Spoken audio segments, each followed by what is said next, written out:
Rockstars, today's special guest is Katie Hohman. She is the CEO of both a physical therapy practice in Florida as well as Heno, Heno, an EMR software designed for physical therapists that she developed initially for her own private practice that has expanded into a very powerful EMR that many private practices are using. What's cool about our interview today is that we're going to be talking to her specifically about how she made the transition from clinician to entrepreneur, from entrepreneur to leader of a team that ran her practice for her so well that she was able to start another company in a completely different industry, which is software. So she's going to talk a little bit about Heno, where that came from, and very unique lessons around culture and how she's adapted lessons from her tech company back to her PT practice to create this unbelievable, thriving business that is continuing to scale. Enjoy the show. So, Katie, you're the CEO and founder of not just an awesome multi-location physical therapy practice, but you also have Heno, this industry-leading EMR.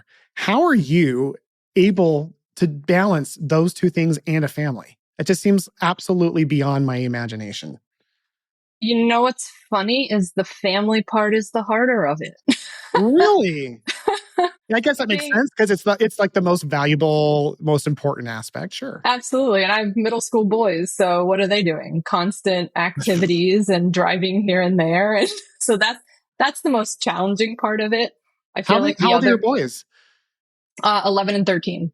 Okay. I've got two boys around the same age. So I understand that world. It's a lot of driving. Yeah. Yep. So you're balancing that whole thing, but how does that look every day? Like because you have this, tell us about your PT practice first. Cause that's what came first was the PT practice, right? Yeah. Yeah. So in 2009, I opened the first location. And then we have 3 today.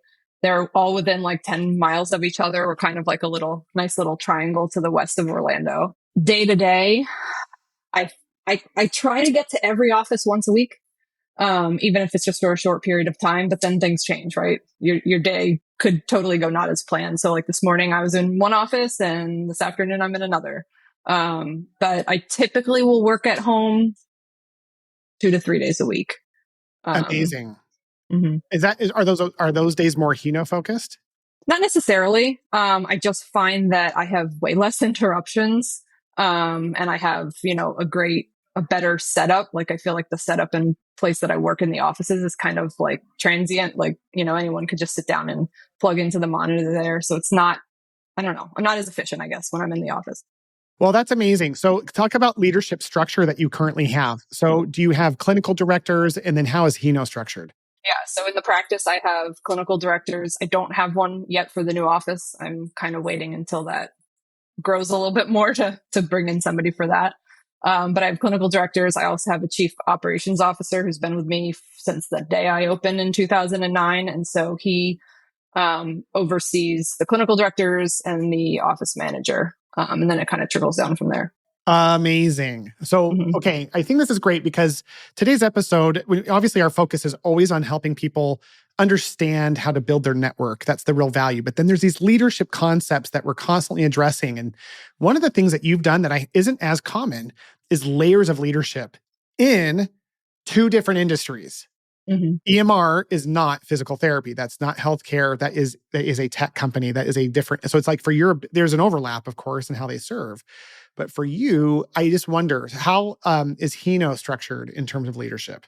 First of all, everybody is remote. At one point, we did have an office in Orlando. And then this little thing called COVID. And everyone seemed really happy to just stay at home. And so, we eliminated the need for an actual office unless we're having meetings or somebody comes into town. But we have, we have a development team.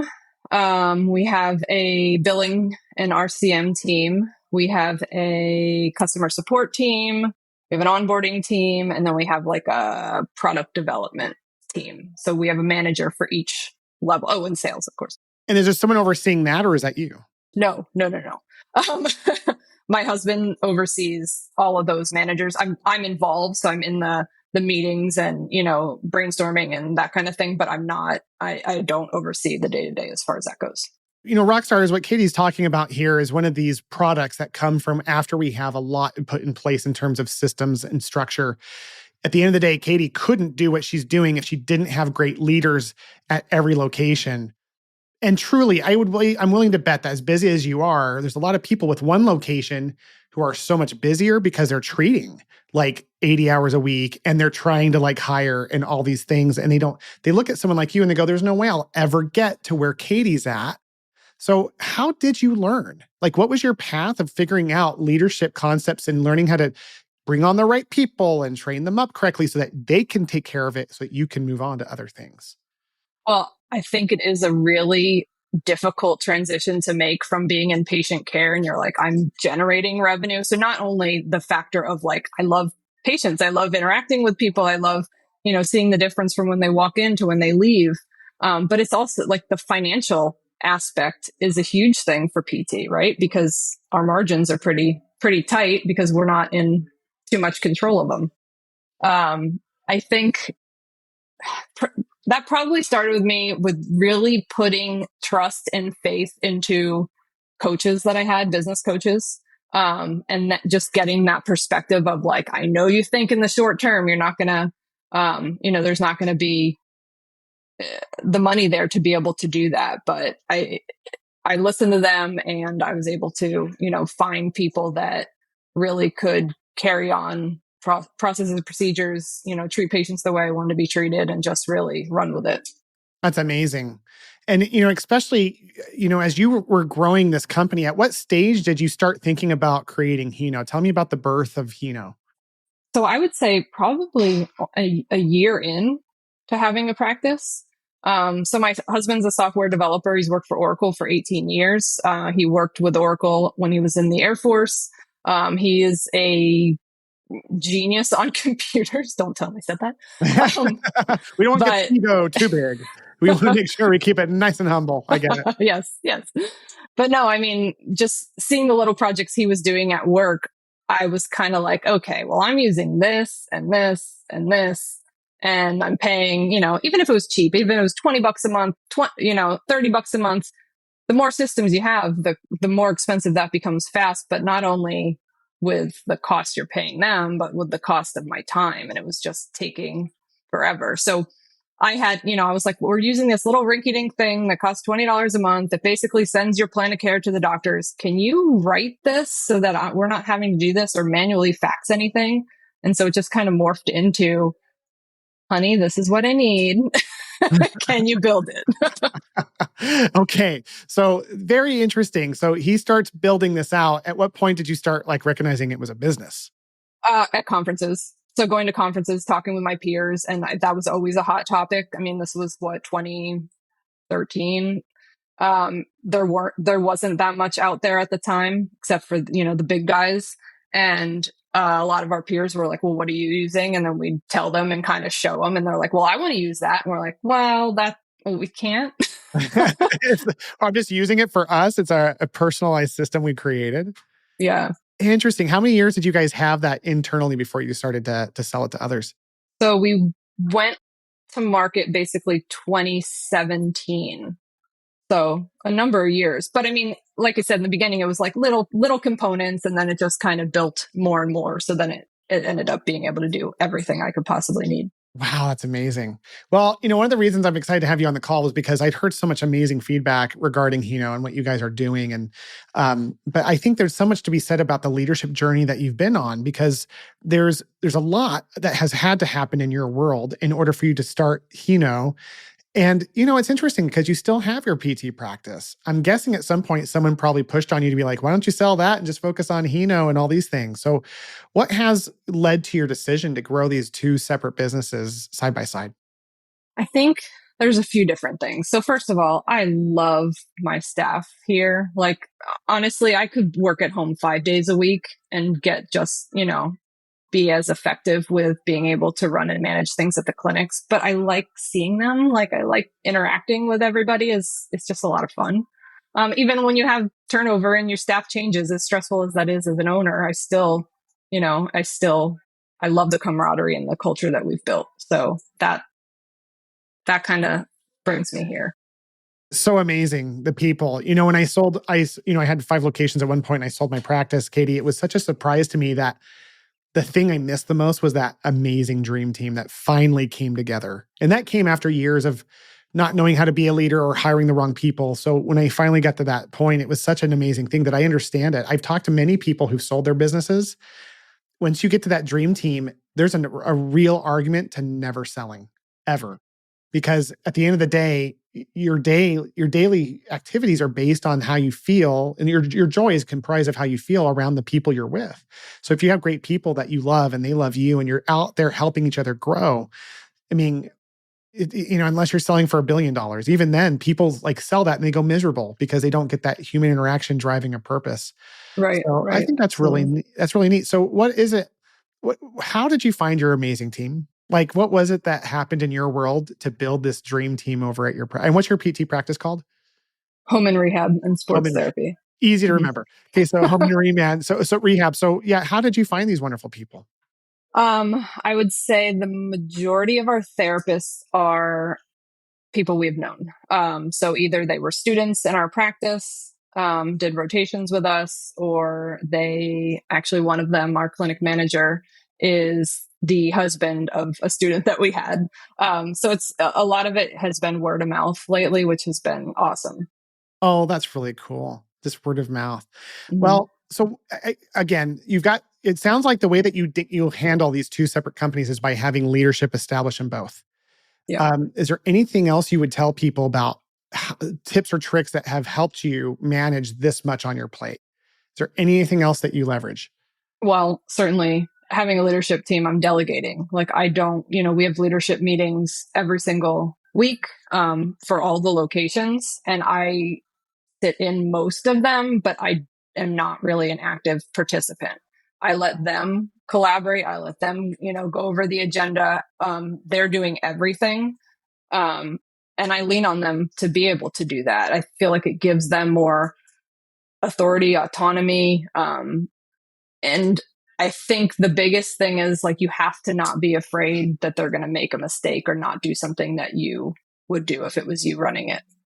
Yeah, I think that's a big reason why most people don't end up developing leaders is they are Yep. terrified that they're not going to do it the way that the way that an owner would do it, or that they would make a huge mistake. How have you confronted the moments when people do make mistakes? What does that look like, Katie, when you're managing or leading a leader? Well, I mean, I think to some extent you set up guardrails to begin with, right? So it's Okay. not just a total free for all. But you give them, as much feedback as you feel like they might need to get something done. Yes. And if a mistake is made or something happens that isn't what you were hoping the outcome would be, you sit down, you have to be honest with them. They want to know that too. I mean, Yeah. I feel like every success that I've had in business is because, well, on the coattails of failures that I've had, right? You make a mistake, you learn from it, you grow, and then the next time you do it a lot better.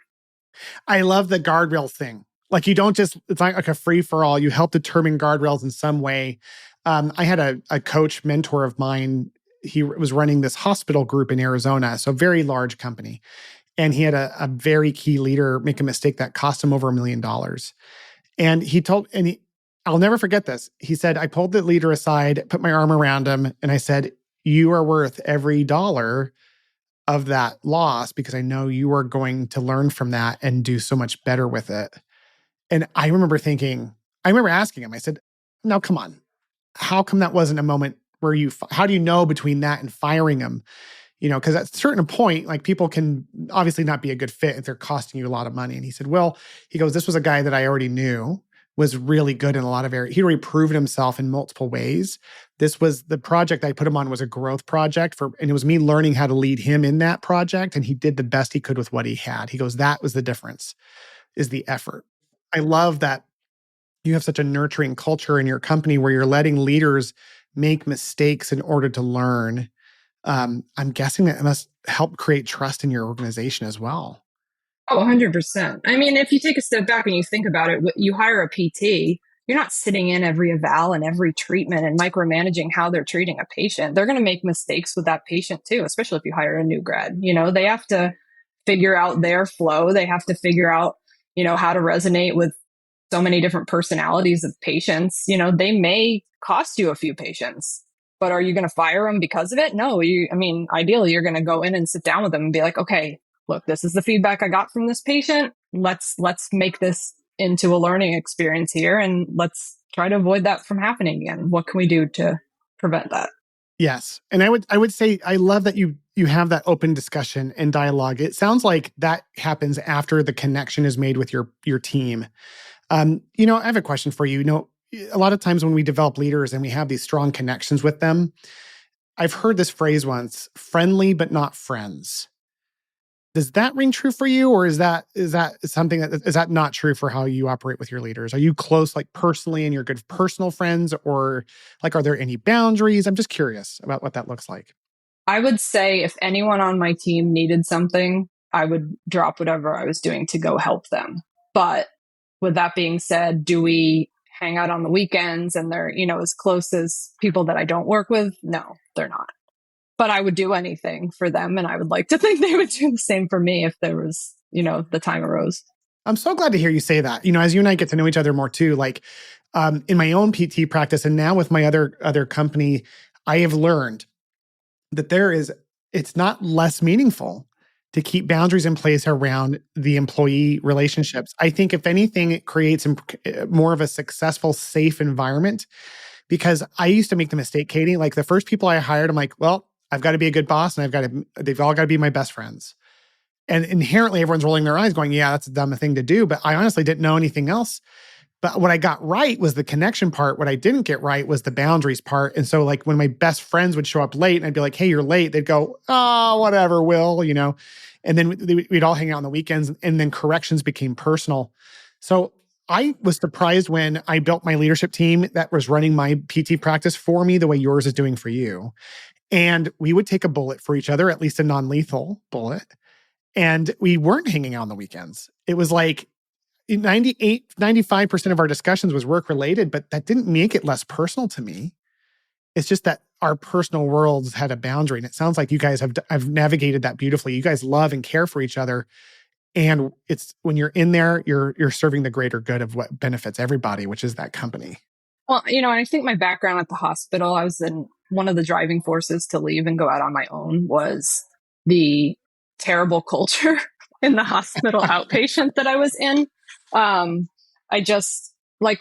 never felt like, okay, I need to be best friends with my peers, Yeah. we can have a good conversation and have fun when we're at work. It needs to be an environment that I'm happy to be there. I don't want to be miserable, of course, but like, I don't need to hang out with you on the weekends, nor do I want to necessarily. Right.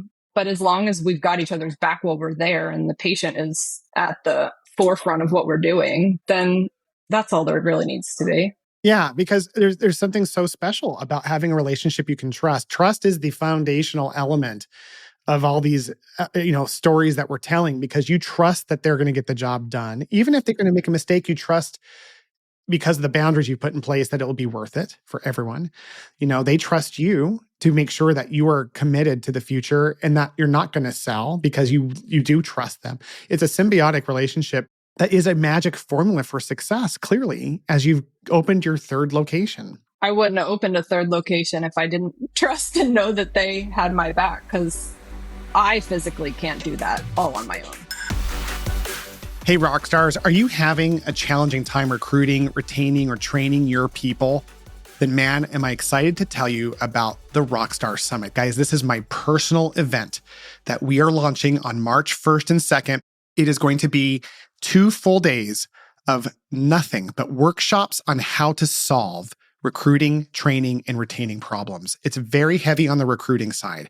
We're going to show you where to find candidates that no one else is accessing so that you can get a leg up in the industry and grow the business that you deserve. So again, that's March 1st and 2nd. Please go to www.rockstar-summit.com to learn all about the details. I will be there in person teaching some of the classes, but we have experts from across the country coming as well. You do not want to miss it. I hope to see you there. Was that your idea? Did you bring it to them? Or was it more like the group just discussing ways they could grow and it came organically? Like, how did that concept come up to the team? To me, I kind of got to the point, this is from feedback from my team, but it's like, at what point, how do you grow in leadership if you're one clinic, two clinics? Like, what's the opportunity to, I mean, I guess in most small businesses, how far can you go up the ladder before you're itching to have more? And so to me, it just seemed like the natural course was, okay, if we open more offices, at some point I can have a regional director, or, like you can create something like that for them. Well, and it's true because I say this in almost every episode. So my audience, my rock stars are rolling their eyes probably, but like 88% of people leave a company because they don't see a future in it. And if they're not growing, then they leave. It's like there's a small percentage of people that are very content making the same amount of money, doing the same kind of job with the occasional lifestyle bump in pay. It takes a very special leader to understand it's their job to grow the company so that there's opportunity for their team members to grow into, which is how we build retention. So if in your case, you're thinking about their future as a parallel with the company's future, and as you're growing the company's future with them in mind, everyone wins. I mean, Stephen Covey is like the foundational guy around this thing called a win-win agreement. But I don't think business owners remember that it's really their job to spend time growing their company in terms of vision. And frankly, if they're trading full time or trading even a little bit, it's really hard to bake in the time to figure all that out. Yeah. Well, and you definitely want employees that want more, that want to be able to grow. You want somebody that's chomping at the bit to have more responsibility. So yeah, I used to tell, I love that you said that. One of the things I used to tell people when I was recruiting that was really useful is I would tell students in particular, I'm like, hey, listen, we're a growing company, but not in the way that maybe my competitors are that are just too busy. Like what I want to do is grow around people. So like if you want to be a leader or own your own practice or be specialized, that's how I want to grow. And people would go, oh, wow. And I'd say, and my job is to help you figure out what you want. And then I'll grow the company with that as long as we're committed to each other's mutual financial and personal success, right? Like that concept of, I only want to bring people, the people, like you said, you only want to hire people that want to grow. Man, that's the trick right there. Not every PT wants to. Yeah. How do you find those? So word of mouth, you said, is a big way of doing that. But is there anything else you do to find those people who are growth oriented? Well, I mean, yeah, having them in their rotations, it's better than an interview, right? You're with them for 3 months. So you get to see personality, you get to see their shortcomings. Like it's great. Yeah. You get to try before you buy. Mm-hmm. Yeah. Other than that, I'm trying to think. Most of the other people we've had have come from online ads. I have a pretty in our HR software. I have a pretty good application that asks things that are not necessarily job related. It's like, what's your favorite book? What's your favorite movie and why? I feel like to some extent it helps me weed through and kind of see, if someone's just going to answer like, yeah, I don't read. Okay, well, sorry. Yeah. On to the next. Because you want someone who's a self-starter, a leader. A leader's going to, leaders learn, right? Yes. And so that sounds like you have some, what are the other qualifiers for people to work for you? If they don't read, they're out. What else? I always ask, what's one thing that you have learned in the last week? And that could be anything from I learned how to use a jigsaw to I learned how to paint my toenails. I don't know, whatever. Yeah. You're right. I want to know that they're stretching themselves and growing, whether that is something socially or, whatever.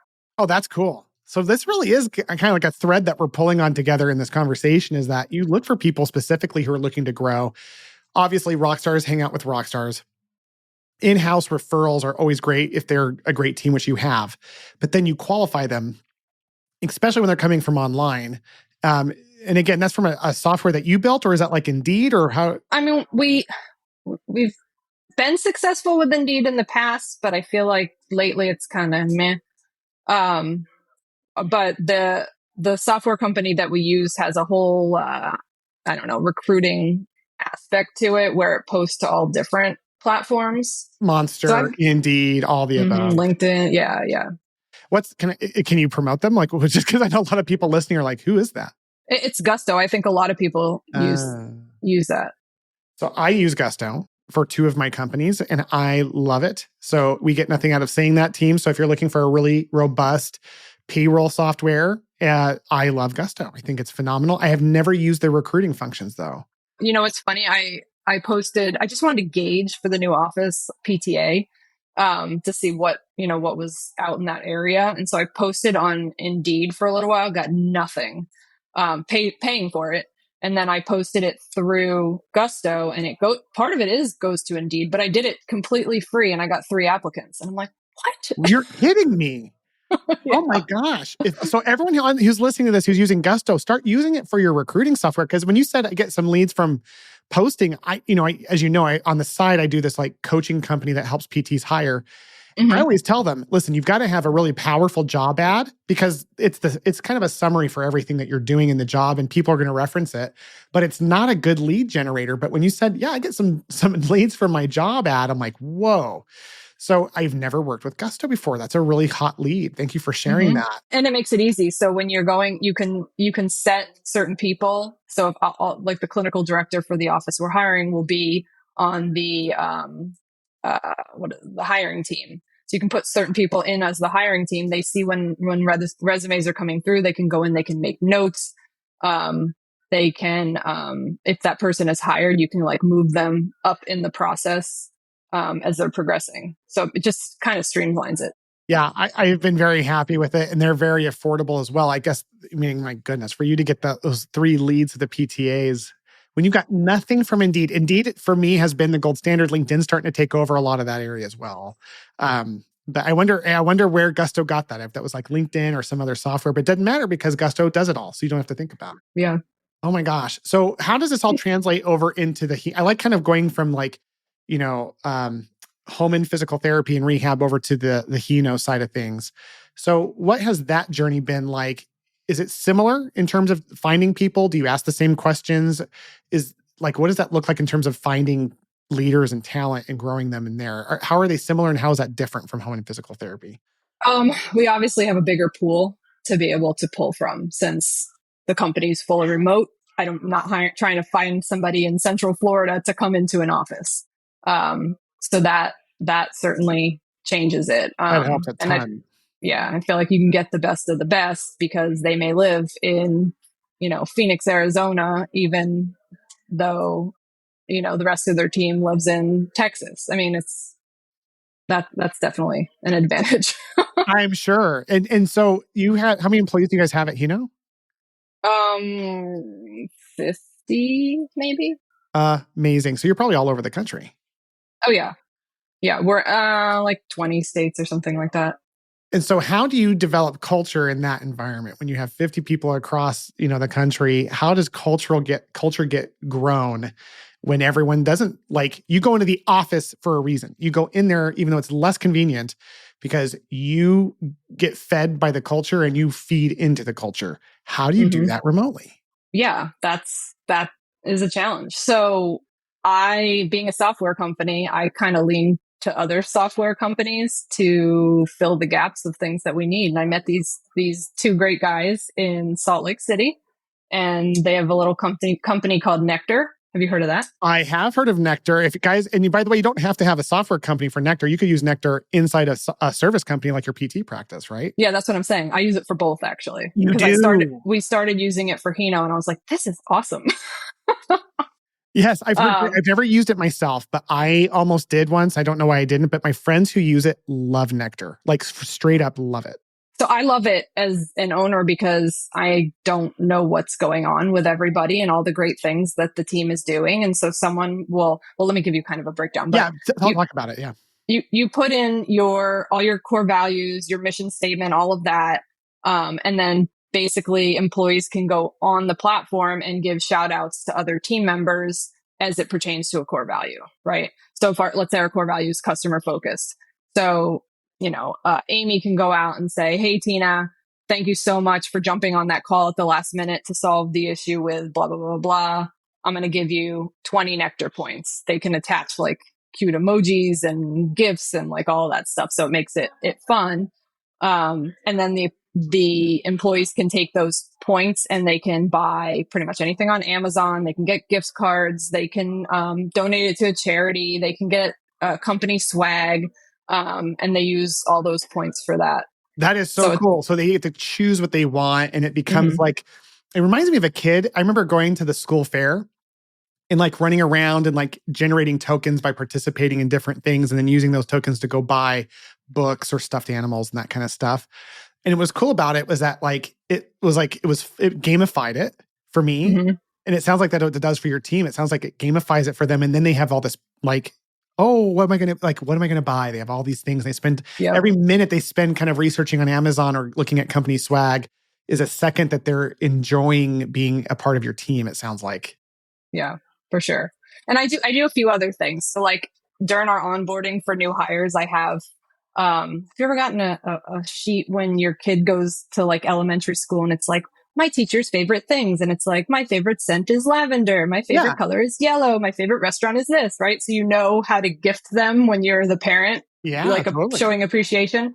So I have my staff, they all fill out that at the beginning. So I know their favorite color, I know, where they like to eat, what their favorite snack is. So that helped a lot as far as like sending them something for their birthday or for a work anniversary or something like that in the beginning. But then as you get a lot of employees, it makes it really challenging to have to like Well, I was going to say, that doesn't even sound, I mean, that'd be a keep full-time up. job for you to be like, well, today we have two people and what do they like? And I mean, that just sounds like a lot of, it sounds like that is useful, but as you get bigger, it must be challenging.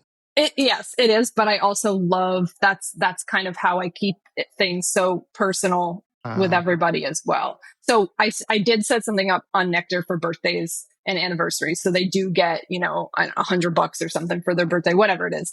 And so that they can pick out what they want. But like for Christmas this year, I sent out customized blankets with everybody's name on it in the colors that they had on their intake sheet. So Come that took me like a on. really long time. but Come on. That's but crazy cool. it just makes me feel good to be able to send them something that they appreciate. I don't know. That is really, really cool. No, I love this. You've got me. I'm convinced I'm going to go over and sign up for Nectar right now. I've got, as you know, I've got, my core team at Virtual Rockstar, but then I now have hundreds of virtual assistants now, and I'm trying to create culture and connection there. To have something automated is great. The only question I have for you is, when you do like a Nectar birthday thing, I'm sure, is there anything else that goes with it, like a card or I don't know, like is there a way to personalize it? Because I do worry about it just being too automated, where it's like $100, boom, happy birthday, or is there like somewhere like a message board where people chime in on it, or So it basically goes on the message board and it will say, happy birthday, Kim. Here's X number of points to go celebrate. But you can leave comments under it, so it's like a text thread almost. So you can. do your PTs? I can see in the tech world they're always checking Nectar, but how about your PTs? Are they always on it, or Mhm. Yeah. Yeah. I mean, they have an app, so they'll get alerts and stuff like that too. So, Oh my God. And plus they want yeah. to be on it because they don't know. See, okay. See, I will tell you this. In my PT practice, I was shocked that people my age and even younger didn't even know how to check their own email. Like tech PTs are the least tech savvy people I've ever met. Like we're very hands-on, musculoskeletal focus. So when it comes to tech, maybe not the best. So I was like, the whole time you're talking, like, I could see where in a physical therapy practice where there'd be like a learning curve for people, but if they're getting bonused on it, they'll learn it because that's going to be an incredible incentive for them to want to learn how to do that.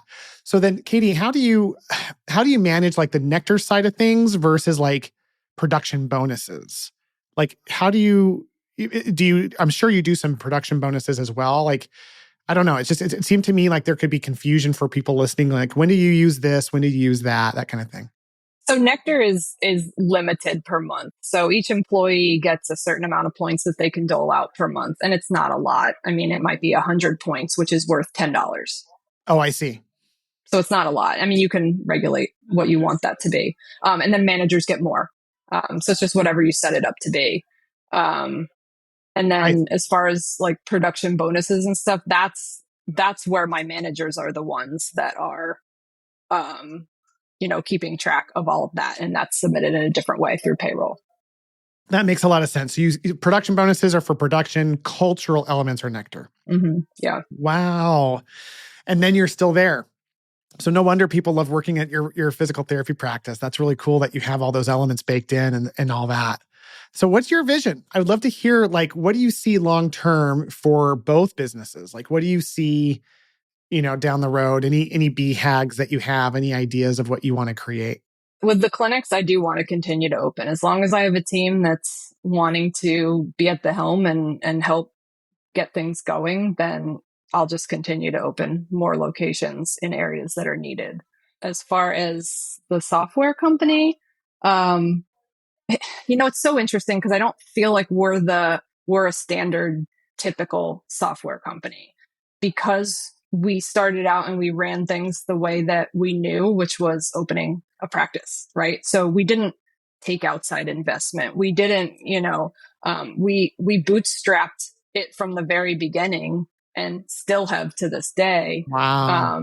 And so we're very cautious and very methodical about what we do and how we do it because it's not somebody else's money that you're playing with and you're just experimenting and trying things. Like, no, this is the real deal. So it's as being a practice owner, I'm not going to go spend $10,000 on some mail marketing campaign if I don't know that I'm going to see the ROI on it. Wow. Very cool. So Heno's, it sounds like the Heno vision is unique because your PT practice is based on who, not how. You've got like these great people you'll keep opening to give them opportunities for growth, and that's your motivation. When it comes to Heno, you want to impact the industry, but you're really firm on not taking outside money. You're really firm on being strategic in how you scale, which has to be a little intimidating at times when you see, different people in that space who are taking lots of money and getting really big and like, promoting themselves. So how do you stand out in that type of environment? Like what are you trusting on at Heno that's going to continue to help you grow in the way that you have? Well, I'm in the trenches just like our customers are. So I mean, I think that is a big differentiating factor with any of our competition is I know personally the trials and tribulations that all PT practice owners go through. And what we do at Heno is to try to streamline and make that stuff automated and easier and not logging into different places and not having these API connections that fail sometimes. So being able to really be able to build the product around the customer and not an investor and not somebody else that's telling you that, this is what needs to happen. It comes directly from our clinics and the people that use it on a regular basis. Yeah, and I will say this not just because you're on the show, Katie, but I've had a number of my clients use Heno. I literally have never heard a complaint ever. And I think that comes from the way that you're growing. I think there's plenty of space for a lot of different companies to be out there with what Heno does, and for a lot of companies to do very well. But at the end of the day, I think having a loyal fan base is truly one of the most unique things about you guys because again, it's so personalized. And I think the fact that I think two things that are really cool about Heno I like is that number one, it was developed by a PT for your own practice. And that, and there's other companies that may have started, maybe one I can think of that kind of started that way, that evolved in a different way. But the second piece that's really valuable is that you're not taking outside money and you're keeping true to that so that you keep everything super connected and people love it. And the people I've heard that love your software that I know are very critical. Like they would be the first ones to bash it. There's no like hesitation. So I'm excited to see where Heno goes because in your case, you're not out there like sticking this BHAG going, we're going to get to 100 million and exit.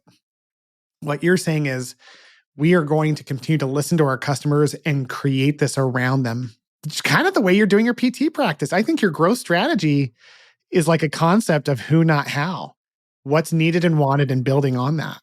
What's the benefit of being a practice owner and hiring more PTs, right? So you can make more of an impact, more of a footprint in your community, help more patients, right? And so that's how I look at Heno is like, okay, we can work with other owners who have other therapists and we're able to spread our reach to, make the country healthier and more active and living their best life. That's how I look at that because I know a lot of people I think struggle with the whole how do you just step away from patient care if you really love what you do? And that's why to me I can make more of a difference that way. Yeah, it's a mindset thing. I remember telling my coach, how am I going to break it to my team that I'm stepping out of patient care? And he said, "Well, you're not going to say that. What you're going to say is that you're stepping into leadership full time." And that blew my mind because that is literally the difference between a scarcity versus growth mindset, right? The idea that I can only impact people if I touch them, and like that I think is what you've been able to overcome. You mentioned it earlier. You've done so many transitions, right? Like you've transitioned out of being a healthcare provider into an entrepreneur to a multi-location business to a tech company. But I think you said it. I don't want to put words in your mouth, but you said something along the lines that like transitioning out of the day-to-day patient care was one of the harder transitions, if not the hardest piece for you. Is that fair? Oh, absolutely. Yeah. And I do think you have some sense of guilt. Like is my staff going to look at me like I'm not working as hard or I'm not like pulling my weight? Like, Totally. honestly, I feel like that you do think that, even I still have some of that, you leave the office a little bit early, even if I'm rushing home to be on a podcast with you, they don't know that. And so maybe they're thinking like, oh, I bet she's going to the spa now. Right. Because that's what you would do. And it's so funny because but it's true. And it's mostly, and what I think is funny, Katie, is that I not only had that, but I think I would interact with my team in a way that like invited that, because I'd be like, initially before I had that mindset shift, I'd be like, well, guys, listen, I'm going to go over here, but really I'm going to be doing these things and these things. And it was like, well, You'd explain yourself. why is he being guilty unless he's doing something else? Like, it was kind of like, why would he? And versus like me just going away. And what I've learned is that when I was able to step away, and I'm sure you've experienced this, when their lives got better because I wasn't there and doing other things, they didn't care where I was because they knew in the end it benefited them, which ironically is all any of us really care about, is how does it affect us? Yeah. So it's funny that you still have some of that guilt, because I've experienced that in a couple of my other companies that were not PT specific, but it was way easier. When you're treating, it's such like your soul in terms of how you do things. But like in my virtual assistant company, as I stepped more into these other things, I felt guilty. And I just remember like my wife going like, no one absolutely cares that they don't see you, right? Like, it's not like you being on the call really matters as long as they get their job done and everyone's getting paid. I'm like, yeah, I guess that's true. So without that mindset shift, you would have never been able to expand the way you've done or take Heno to this next level. So yeah, Katie, I love this. I think this was a masterclass today on culture. I love that we were able to compare your two companies against each other from a recruiting perspective, a leadership development angle, but also like just where you're going with it and how you're growing. It's so unique in that way.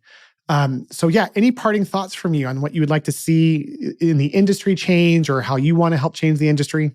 Oh gosh. Where do I begin with that? Hey, let's quickly wrap up. What's your deepest thoughts about the industry? Is how I ended that. Well, so I've been on the government affairs committee for the private practice section for a couple of years now. So I get some, so I have some pretty good insight. We just had a meeting last week about, what we're looking at doing for next year and what we think, because the administration changes, right? So that's a big thing when it comes to lobbying for certain issues. So just trying to have a more strategic plan going into the new year with our lobbyists and everything. But to me, that is the single most important thing we need to do as a profession, from new grads that are just coming out, to people who have been in the field for 40 years. But if everyone can get on the same page and fight for the same things, even if let's say I'm not treating cash pay and you are, or you're in a rural area and I'm not, I'm doing telehealth and you're not, who cares? Like, we're all in the same profession. I wish we could all just like, okay, let's just fight for whatever we can get a win at. I love that. Well, it shows why you're doing all this, because yes, it's for the patients and all this growth, but at the end of the day, shifting this profession is what matters most. So Katie, thank you so much for taking time to be on the show today. I'm sure lots of people might have questions regarding leadership, culture, Heno, your private practice. How do people get a hold of you if they want to talk to you? I can give you my email. People can reach out that way. Okay, I'll put that in the show notes. But yeah, no, I appreciate you, Katie. Thank you so much for being on the show. Thanks for having me. It was fun. Guys, thank you for taking time to listen to today's episode. If you found today's information to be useful, could you take a minute and help me? I would love it if you could leave a podcast review in your app so that other people who are looking for this information can find it. Plus, my dream is to have the largest network of medical entrepreneurs and leaders in the world so that together we can change healthcare to make it better for all. So in addition, if you can think of anyone that you could send this to, not only would that mean a lot to me personally, but it would build this network so that we can make healthcare the way that we want it.